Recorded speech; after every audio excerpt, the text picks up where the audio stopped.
렛츠고 렛츠고. 19세기 말에는 공공기관에서의 의사결정을 분석하기 위해서 조직을 하나의 유기체로 보는 기능주의 이론이 주로 활용되었다. 기능주의에다가 네모 안 친 새끼 손가락 자른다니. 주영아 잘것 같다고.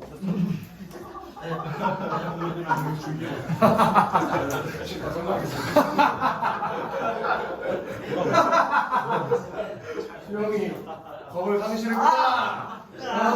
수영이 저기 와. 친구들, 기능주의는 공공기관에서 이제 인멸만은 입지죠. 공공기관에서 얘는 지금 저는 찢어. 의사결정을 창민쌤 입을 찢어. 분석하기 위해 조직을 하나의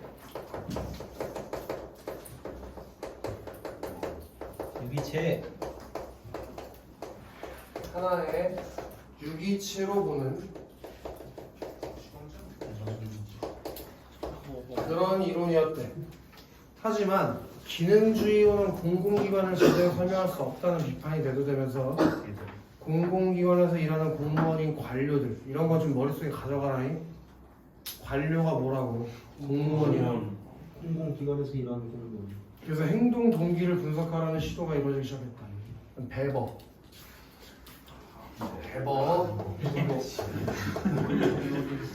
배버는 관료가 주어진 정치적 목표를 최대한 달성하고자 하며 사익이 아닌 공익을 추구한다고 가정하였다.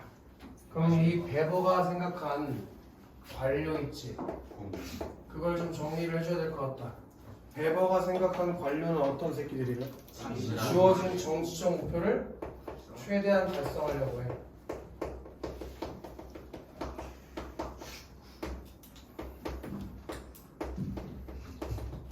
그리고 공익을 사익보다 더 추구해.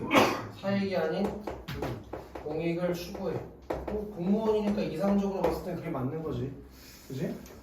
예를 들어서 뭐 재정경제부 있는 사람이 주식 투자하고 이러면 조지는 거지 뭘. 얘네들 이미 정보가 많잖아. 그 정보를 바탕으로 공무원 원래 주식 투자나 부동산 투자 못하게 돼 있어. 진짜요? 당연한 거 아니야? 저기 뭐야? 어디까지 정해졌죠? 그 땅과 관련된 갑자기 이름이 기억이 안 나는데 보통 뭐 토지부 뭐 이런 데 있는 사람들이 땅 사면 그 사람은 퇴직하고 몇 년 안에 땅 못 사. 와우. 바로 잡혀가. 그 직계 가족들도 못 사게 돼 있어. 당연한 거 아니야? 걔네들이 그럼 투자하면 누가 돈 못 벌어? 병신도 아니고 어디가 투자할지 다 알고 있는 거야. 그래서 뉴스에 몇 번 나왔잖아. 공무원 안 하기 잘했어. 그한테 흘리고 나중에 나한테 주면 돼. 어야 공무원 이제 이렇게 생각하다 걸려가지고 뉴스 나오는 거다. 나중에 천안 출신 조모 씨 부동산 투기로 잡혀가 해가지고. 그래서 가보자고. 천안 A 닥쳐. 어쨌든 얘들은 공익을 추구하는 애들이야. 또한 관료는 봐봐 정책을 형성하는 과정에서 완전히 배제돼. 왜죠? 정책 형성 과정에서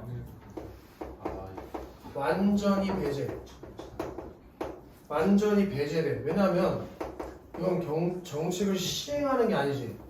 정책을 만드는 거지. 관료 공무원은 정책을 시행하는 사람이고 정책을 만드는 사람은 정치인이잖아. 그치? 정치인이 공무원이랑 다른 거예요. 정치인은 기간이 짧게 정해져 있는 대통령 공무원. 사람이잖아. 기간제 공무원. 관료라고 부르진 않지. 그래서 가보자고. 오히려 정치인이나 상급 관료의 결정을 충실히 집행하는 역할.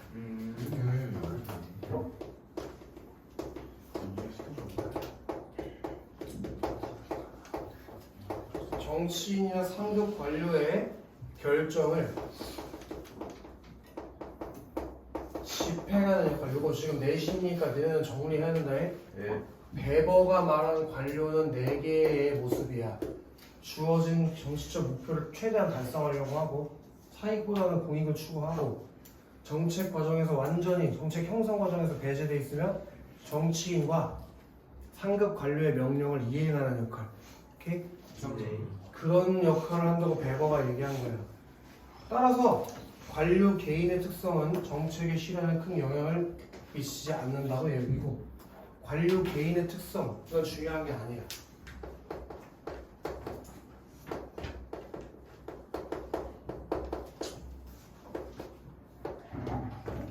당연하지 않겠냐? 관료는 정책 형성관에서 완전히 배제되는데 관료가 무슨 특성 가지고인지 뭐가 중요해? 그지? 다만 뭐에만 초점을 맞췄다고? 모르겠어. 효율성을 높이는 데 초점을 맞췄다고. 정책의 실은 정책 집행하는 거 아니에요? 정책 형성 만드는 거 형성 실현이 만드는 거예요? 실현. 집행 가서 실제로 하는 거. 예를 들어서 경찰관이 딱지 대는데 경찰관이 그 딱지 액수나 이런 걸 정해진 법 가지고 떼는 거 아니야? 네. 그럼 경찰이 딱지 떼는 건 집행이고 벌금 만드는 건 형성이잖아. 네. 다르잖아. 하급 관료는 집행하는 애들이라고. 정치인이랑 상급 관료가 만드는 애들이고. 그래서 제도의 효율성을 높이는 것에 초점을 맞춰서 배버는 말이야. 하지만 실제로는 그래 안 그래? 안 그래. 관료의 특성에 따라 정책 실현 여부가 달라지기도 하고 하급자가 상급자에게 무조건 복종하지 않는다는 점에서 그의 이론을 비판받았대. 됐나? 그렇지. 그게 이제 베버의 이론의 한계가 되는 거지. 실현 가능성이 없다 이거야. 어떻게 개인의 특성을 다 배제시킬 수가 있냐. 사람마다 특성이라는 게 있는데. 그지? 네. 그리고 또 위에서 시키는 게 부당하거나 별로 탐탁지 않을 때 네. 말하는 거 알지? 복종하지 않기도. 니네 학교에도 많잖아. 김재중부터 벌써 복종 안 하잖아. 개인의 특성 존나 반영돼 있잖아. 요즘에 어? 그 다음에 이문도 가보자. 제대로 안 하는 걸 보복하는 거지. 자, 이러한 비판 속에 공공 부분의 의사결정을 분석하기 위해서 거기 답해 주시자. 경제학적 방법 적용. 그럼 뭐가 등장했대?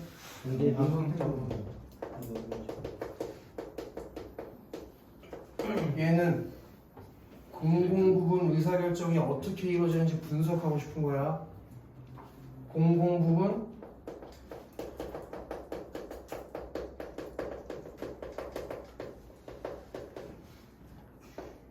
봐봐. 그러니까 얘네들이 이런 의사결정을 한 게 왜 이렇게 했을까? 그걸 분석하고 싶은 거야. 그래서 거기다가 뭘 적용했대? 경제학적 방법. 경제학적 방법을 적용해서 아 그래서 이런 결정을 했구나. 경제학적 관점에서 봤을 때는 이런 이유 때문에 적용했구나. 그렇게 생각했다고. 얘들 그리고 얘네들은 뭘 비판하는 애들이야? 베버를 비판하는 애들이라는 것도 기억을 해야 된다. 알겠어? 베버를 비판하면서 등장한 게 공공선택론인 거예요. 뭔 말인지 알아? 맨 출발이 뭐니? 기능주의. 내 이 기능주의 비판받았지. 예. 그래서 공공선택이 왜 이루어지는지 알고 싶어서 베버라는 사람이 제시한 주장이 나왔는데 그것도 실현 가능성이 없어서 누가? 공공선택론이라는 이론이 등장했다고. 어떤 소리인지 알겠어? 네. 쭉 순서대로 가는 거예요. 자, 공공선택론은 관료를 자, 그 관료 중요한 거 떴다. 왜 중요할까? 얘가 생각한 관료랑 베버가 생각한 관료를 뭐 해봐야 돼? 비교해봐야지. 그게 중요한 점이야. 이 지문에서 그게 중요한 점. 네. 자, 얘는 관료를 공공재와 행정 서비스를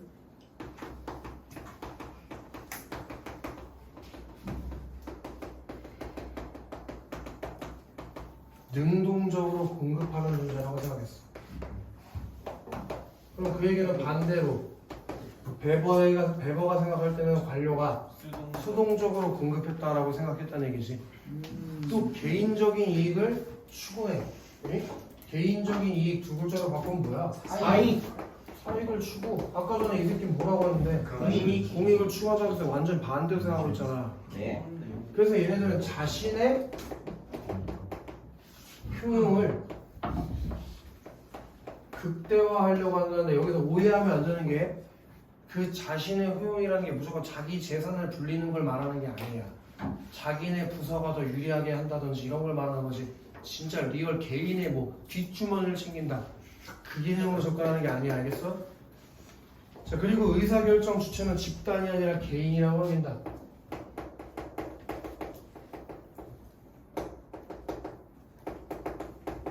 의사결정을 개인이 내린다고 생각한다. 자, 공공선택론 있잖아. 관료와 정치인 사이에는 일종의 교환 관계가 형성되다. 이렇게 관료와 정치인 잘 생각해. 봐봐. 아까 전에 이 새끼는 정치인이 뭐 하는 새끼라고 했냐? 정치인 결정을 집행하는 애들이어야지. 결정을. 그치? 네. 그래서 앞에서 무슨 얘기 했으냐면 정치인이 하라는 거 그냥 하는 애들이라고 해서 관료가. 네. 맞아? 근데 지금은 아니야. 관료와 정치인은 뭔 관계라고?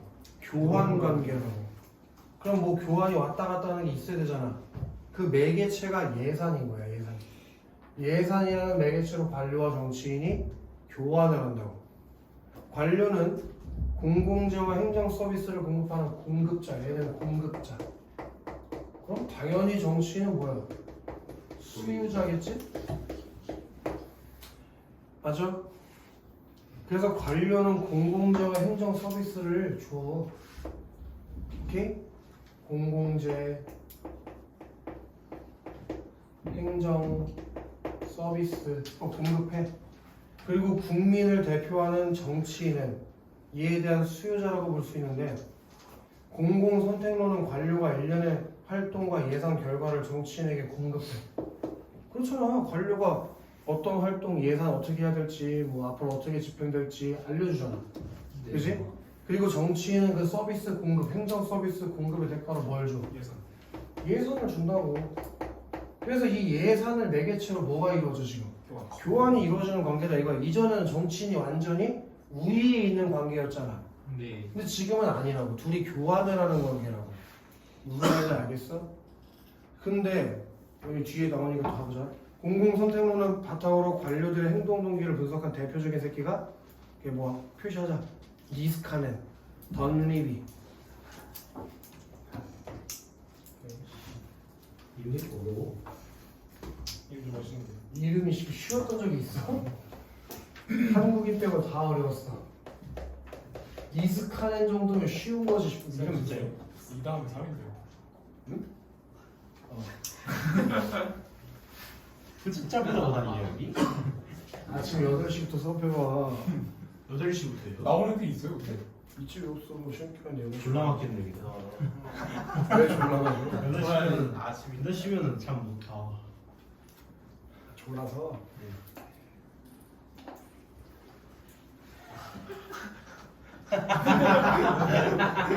그때 앉아고 있지 주인이? 네. 주인이 갑자기 궁금하게 생겼는데 숙제 했나? 진짜요? 뭐였죠? 쉬는 시간에 저기 장갑 사와. 자, 니스카네는 시장의 협상에서 관료가 우위를 차지한다고 본다. 니스카네는 관료가 정치인보다도 우위라고 생각했어. 관료가. 왜냐면 그는 마치 독점기업처럼 관료가 공공재와 행정 서비스의 가격과 수량을 모두 결정할 수 있다고 하는데, 이 관료가 공공재, 행정 서비스,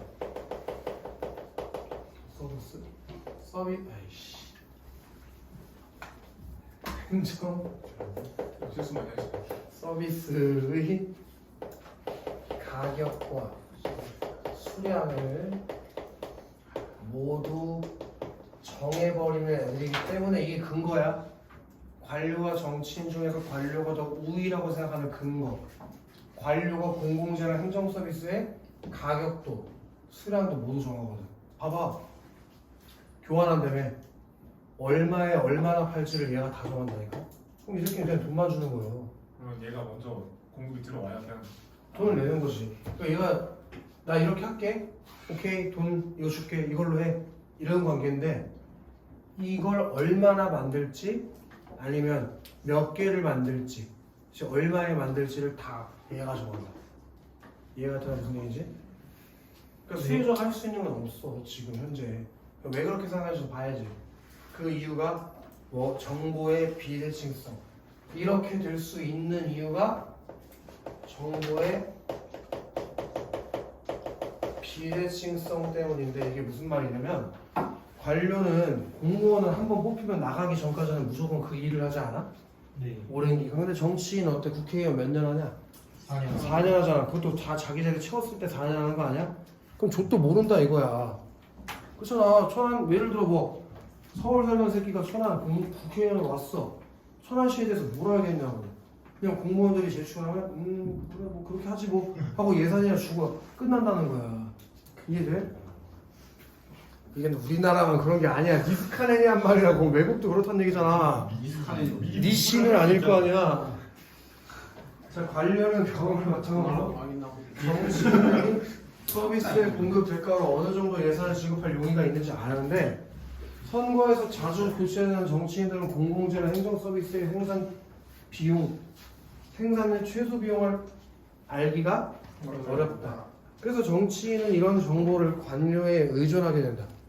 리스크하는 관료가 이런 지위를 이용해서 자신의 부서 예산을 극대화하기 위해 노력한다.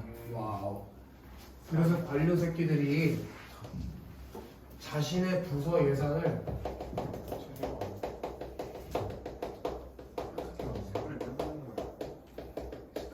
극대화하려고 한다. 그럼 이제 여기가 어디로 가는 거예요? 사이. 이렇게 연결되는 거예요. 이용으로 알겠어? 앞에서 얘가 사익을 추구한다고 말한 게 뒷주머니 챙기다 그 뜻이 아니고 자기네 부서가 최대한 그리고 졸려서세요? 눈빛이 졸려. 말 좀 사가지고. 맑은 눈 떠봐. 그렇지, 그렇지. 그 눈이야. 좋아! 그 눈이야. 니네들의 바통을 지금 청고 1학년, 중앙고 1학년들이 이어받아가지고 또 대답 안 하는 새끼 족도 먹고 있어 지금. 중앙고 좀 맞아야 돼요. 머리하고 해서 착해 착한 애들이야. 중앙고 좀 맞아요. 걔네 피 나요? 피 났지 이제. 아. 아쉬워. 관동 배우고 빨리 가고 싶어.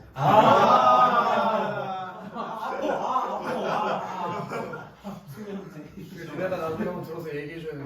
얘 지금 많이 얘기해줬지. 예전에 진짜 원석이 70. 몇백 박씩 제이 뭐 이런. 재윤이가 제일 많이 돼요 지금. 그때는 선수롭도 재윤이는 나가기 직전까지도 찔렸어. 제호 60방 아니었어? 재호도 많이 찔렸지. 원석이 개 많이 찔렸어. 계속 해보자. 제호 그는 관료가 예산을 극대화하는 동기를 거기 뭐 표시 하나 두 개 하자. 합리성 그리고 생존. 이 예산을 극대화하려는 이유가 두 가지가 있대. 합리성과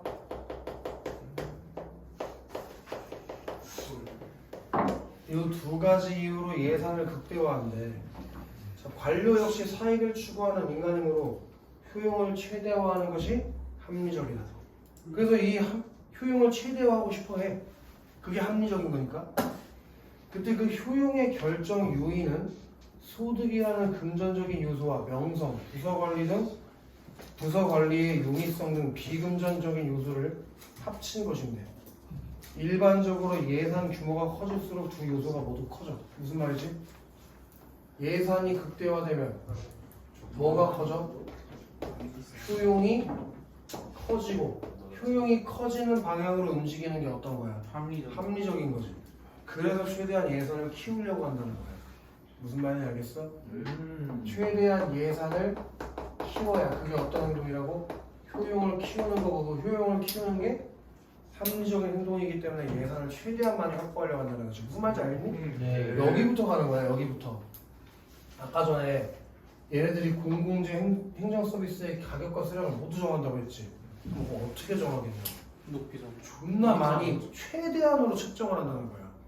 이해돼? 그렇게 해야지 효용이 높아지고 합리적인 행동이라는 거지.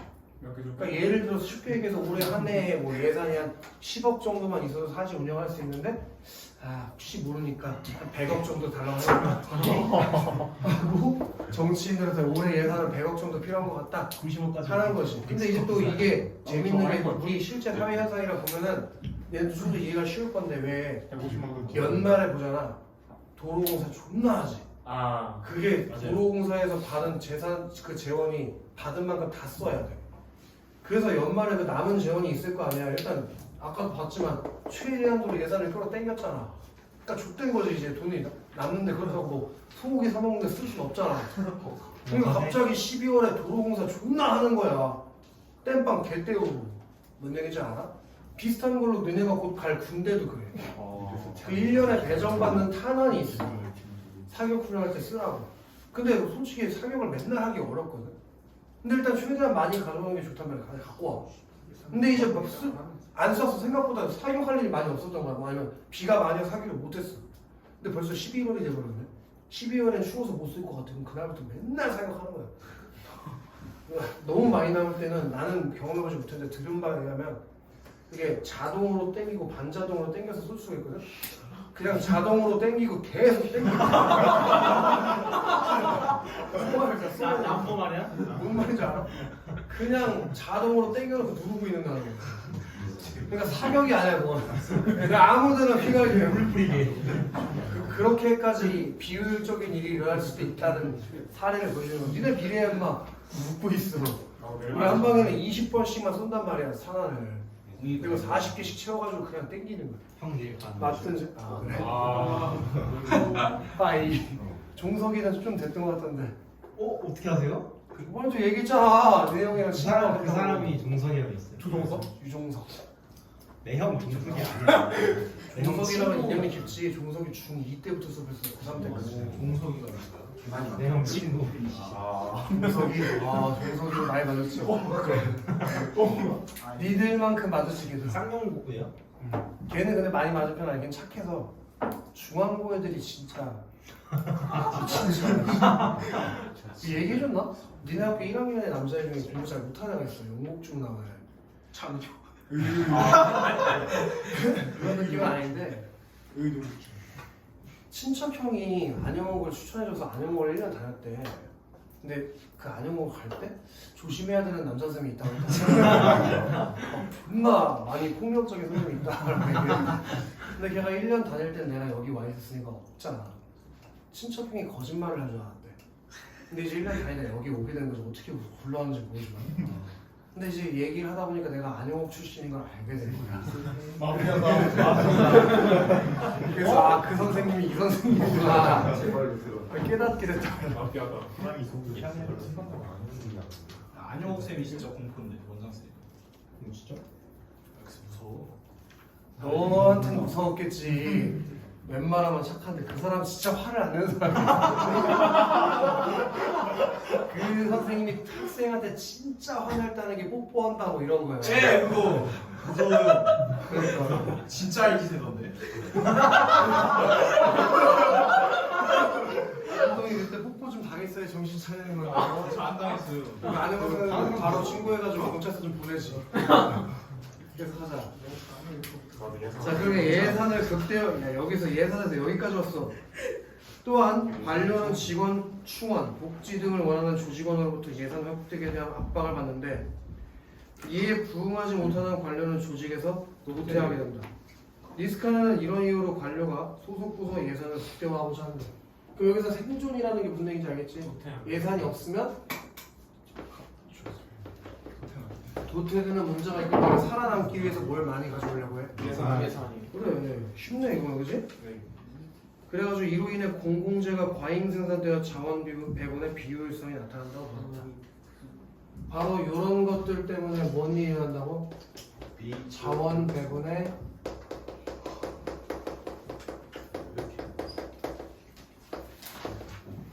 비효율성. 됐니? 이제 사문단의 덧니비로 가보자. 덧니비. 자, 덧니비는 관료나 기관을 리스칸이 지나치게 일반화하고 관료 행동 동기를 예산에서만 찾았다고 비판했다는 건 덧니비랑 리스칸의 사이에는 차이가 있다는 얘기지. 네. 그래서 예산 극대화 관련 여러 요소 간의 상관관계를 설명하였다. 그는 여기서부터 너네 인과관계 하나 잘 정리할 게 있어. 여기 인과관계를 잘 정리해놔야 내신할 때 딴 생각 안 하고 문제 풀 수 있어. 잘 봐. 기관의 유형에 따라 관료 예산 극대화 추구 정도가 달라진다고 했다. 그러면 기관의 유형이 어떤 유형이냐에 따라서 달라지는 게 있겠지, 그치? 기관의 유형에 따라서. 자, 예를 들어서 영리 활동을 하는 거래기관. 그럼 기관의 유형 중 하나가 나왔네. 뭐 거래기관. 은행? 얘네들은 뭘 추구하는 애들이래? 영리 활동을 하는 애들이야. 친구들, 네. 영리 활동을 한다는 건 무슨 얘기냐면 돈을 벌어야 되는 무슨 뜻이야. 이윤을 추구한다는 뜻이야. 영리 활동이라는 게. 이해나? 예를 들어 내가 지금 너네들한테 학원비를 받고 학원 운영하지. 그럼 난 영리 활동을 하는 거야. 근데 내일부터 갑자기 내가 번개를 맞아가지고 내일부터 우창민 공무원은 무료다. 사장님이 그럼 미쳤어요. 이제 비영리 활동을 하게 되는 거지. 그럼 공무원이 영리 활동을 한다는 건 무슨 얘기일 거냐면 예를 들면 공공기관 중에서 민간에게 물건을 팔거나 하는 기관들이 있어. 예를 들면 담배인상공사 같은데. 이거 나라에서 운영하는 거 아니야? 당근. 그렇지. 그리고 뭐 예? 당근 먹기. 씨발. 아이씨, 너 때문에 뇌정지가 와서 도로공사 같은데 걔네 톨게이트 같은 거 지나갈 때마다 돈 받잖아. 얘네들이 영리 활동하면 안 되는 거지. 많지 뭐 존나. 그치? 자 그럼 얘네들은 예산 확보 동기가 강해.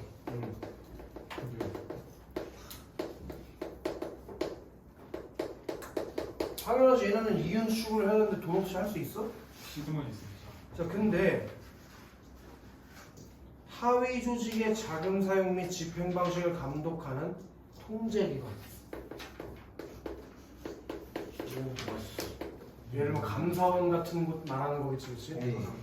하위 조직의 자금 사용이나 집행 방식을 감독하는 애들. 얘는 돈이 필요하냐고. 얘들은 하위 조직의 불리면 성과에 따른 책임을 지기 때문에 예산 확보 동기가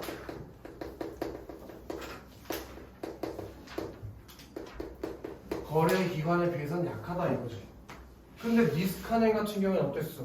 어떤 관료든지 무조건 사익을 추구하고 최대한 예산을 극대화하려고 한다고 했잖아. 네. 근데 던립에는 아니야 병신아. 거래 기관의 유형이 뭐냐에 따라서 예산 확보의 동기가 달라라고 나눠놨잖아. 또한 그는 관료의 지위에 따라서 첫 번째 기관의 유형에 따라 달라진다고 했고 두 번째 관료의 지위에 따라 관료가 어떤 지위에 있냐에 따라서 또 예산 확보 동기가 달라진다고 하겠지. 이 부분 처음부터 잘 해놓는 게 좋다잉. 자, 관료 지위에 따라 예산의 극대화 동기는 물론이고 극대화 동기도 다르고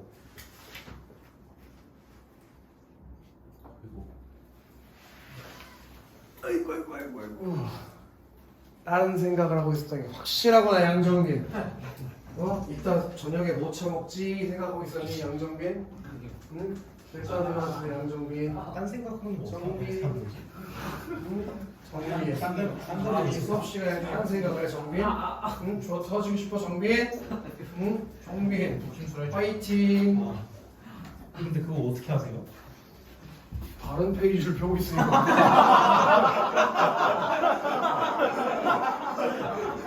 내가 162쪽 읽고 있는데 저 새끼가 161쪽 읽고 있는 게 말이 되냐? 양정빈 무슨 생각하고 있었어? 아니 그냥 자기 읽고 있어요. 내가 설명하는 거 안 듣고 아 마이클 같은 머리를 다 밀어버릴 겁니다. 나이는 뭐예요? 네, 그래서 예산 확보 동기도 달라.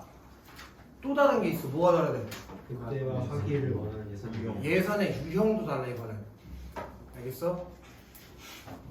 그래서 일반적으로 예산이 늘면 직업 안정성이 증대되어, 왜냐면 아까 전에 돈이 많아야지 생존할 수 있다고 얘기했었던 거 기억나? 네.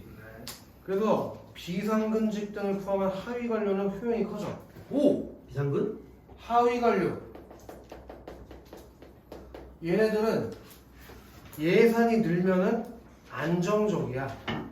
근데 고위 관료 같은 경우는 있잖아. 회의 참석이나 예산 증가를 위한 증거 지시처럼 예산 확보를 위한 노력에 비해서 효용이 작아. 그러니까 얘네들은 예산 확보에 따른 효용이 큰 애들이야.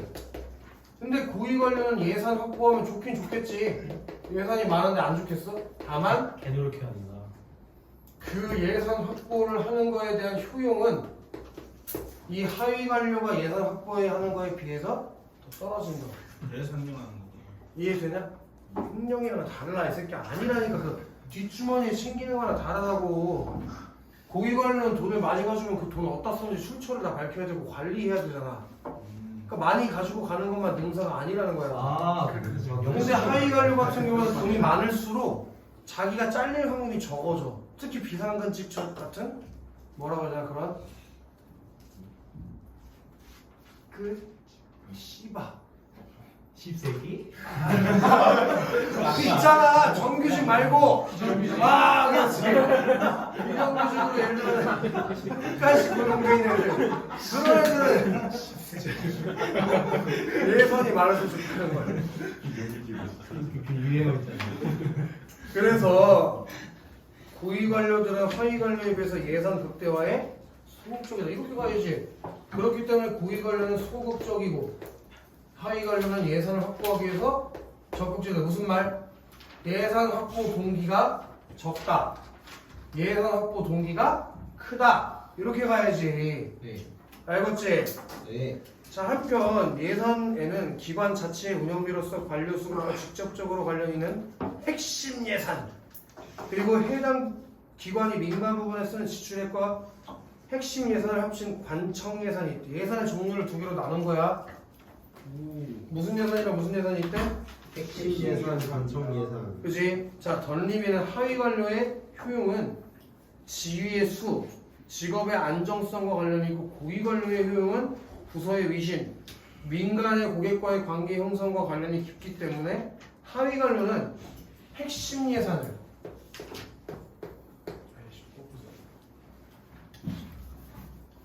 하위 관료는 핵심 예산을 그리고 고위 관료는 관청 예산을 극대화하려고 한다 이거야. 그럼 얘네들이 예산 확보 동기도 다르고 확보하려는 예산의 유형도 다르다라고 말한 게 무슨 얘기인지 알겠지? 이게 명확하게 구분이 돼 있어야 돼. 나중에 내신에서 너네 외부 지문이 나온다라는 건 무슨 얘기냐면 이 지문에 나오는 내용들은 거의 외우고 있었어야 된다는 얘기일 거야. 외부 지문은 읽어봐야 되니까 무조건. 그럼 시험 범위 내에 있는 건 거의 웬만한 건 안 읽고도 풀 수 있을 정도로 알고 있으라는 얘기지. 네. 근데 내가 독서 수업 오래 하면서 느낀 점인데 외부 지문은 마구잡이로 어렵게 나오지는 않아. 그럼 시간 안에 내신은 풀 수가 없어. 무슨 얘기인지 알아? 오히려 아, 연계해서? 배운 지문이 더 어려워. 문제의 난이도는. 왜? 지문의 내용을 알고 있으니까. 근데 외부 지문은 읽고 풀어야 돼서 오히려 너무 외부 지문에 대해서 부담 가질 필요가 없어. 이거 어렵게 나오면 어떡하지라고 생각할 이유가 없어. 작년에도 그랬고 얘네도 계속 그랬어. 어떻게 나면 다른 사람 다 어려워. 외부 지문은 그렇게 막 어렵지 않을 거야. 오히려 그냥 읽으면 답이 바로 나오네? 싶은 것들이 꽤 많을 거야. 오히려 너네가 배운 지문에서 꽈내고 막 문장 좀 바꾸고 이래가지고 어려워지는 것들이 있어. 그러니까 꼼꼼하게 공부해야 돼. 소영주 네. 자? 아니요. 영원히 자기 해줘? 계속 가보자고. 이제 두 문단밖에 안 남았는데 화이팅 할 수 있지. 이정빈 듣고 있지 정주영?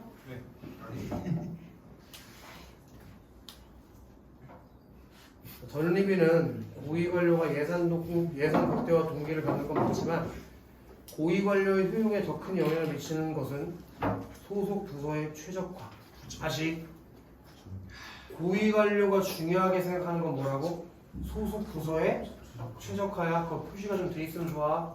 손수현. 고위 관료가 더 중요하게 생각하는 건 뭐라고?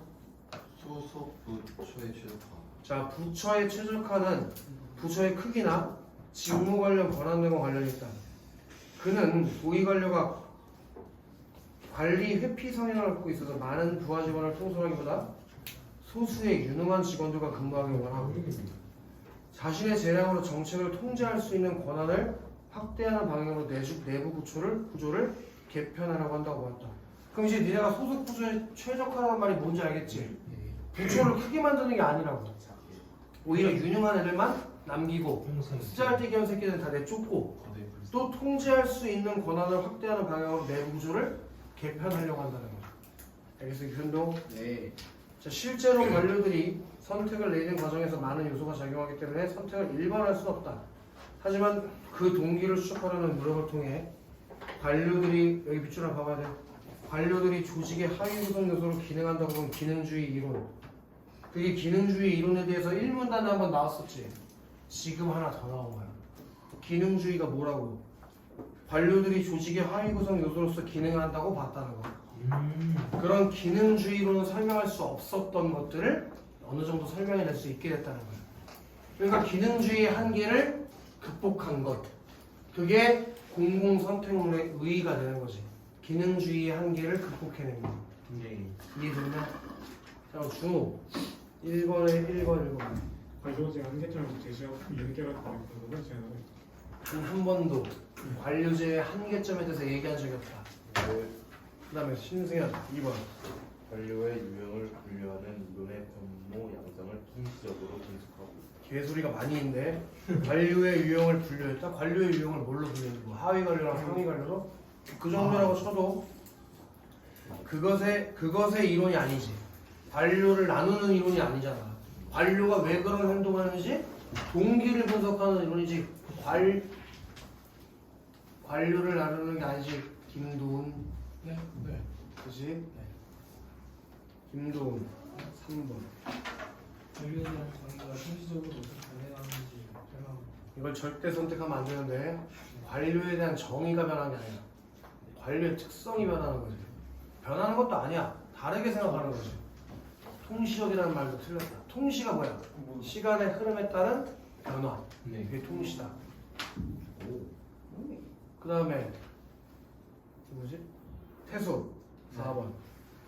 관료의 행위를 상반되는 분석한 이론과 이를 절충한 이론을 생성하고 있다. 뭐 관료를 다르게 생각했다고 볼 수 있지. 배거랑 공급 선택론이 다르니까. 그지? 하지만 그걸 절충하지는 않았다. 그래서 답이 5번이라는 얘기지. 네. 관료의 행동 동기를 분석한 공공기관의 의사결정을 분석한 이론들. 뭐 공공선택론, 기능주의 뭐 있다는 거지. 그다음 양정민 씨. 2번에 1번 읽어볼까? 배번은 관료 개인의 특성을 자기 실현에 큰 영향을 미치지 않는다고 여겼다. 그 이런 걸 이제 일치하지 않다고 생각하면 누나를 뽑아야 된다는 거지. 저기 칠판 봐봐. 노란색으로 썼네. 배번은 관료 개인의 특성 중요하지 않다라고 여겼잖아. 이정빈 2번. 기능주의 이론은 공유관의 조직이나 하나의 위치에 속한 하위 구성의 요소입니다. 이거는 두 개를 합치는 거야. 맨 마지막 문단 봐봐. 네. 거기서 뭐라고 했어? 관료들이 조직의 하위 구성 요소로 기능한다고 기능주의 이론이 봤다며. 그런 유기체로 본 게 1문단에 있었지. 그 두 개를 합쳐서 만든 선택지. 근데 뭐 그걸 몰라도 얘가 적절하지 않다고 생각하지 않겠지. 제정신이라면. 자, 정주영 3번. 배번은 관료를 중심으로 사람의 결정을 실질에 집행하고자 노력하는 권리로 정주영 배번은 관료를 정치인이나 상관의 결정을 충실히 집행하는 존재로 봤냐 안 봤냐? 맞아요. 확실히 맞지? 여기 좀 재밌는 게 이게 뭔 짓인지 모르겠는데 원래 상위 관료라고 써있는 걸 상급자라고 단어를 바꿔놨네. 민준 4번. 리스카는 어떤 기업처럼 정치인이 행정 서비스에 가용과 실현 모두 결정할 수 있다고 봤던 완전히 개소리지. 네. 이거 독점을 누가 한다고 했어? 관료. 무슨 개소리냐고. 이걸 틀릴 수가 있냐는 거지. 바보가 아니어서. 손승현 5번. 권리 있는 결이 시작하가 예상의 극대화보다 고의관의 효용이 더 큰 영향을 미치고 완벽한 얘기지. 5문단에서 고위 관료의 효용에 더 큰 영향을 미치는 것은 소속 부서의 최적화라고 얘기했으니까. 자, 그 다음에 윤태식. 기업 니스카넨. 니은 전림이. 근데 이들의 차이점을 찾으라는 게 일반적인 이거 특이하게 공통점을 찾으라고 하네. 둘 다 뭐 하고 싶어 해? 예산을 최대한 많이 확보하고 싶어 하겠지? 또 관료를 사익을 추구하는 존재라고 보겠지? 너무 쉽게 답이 5번.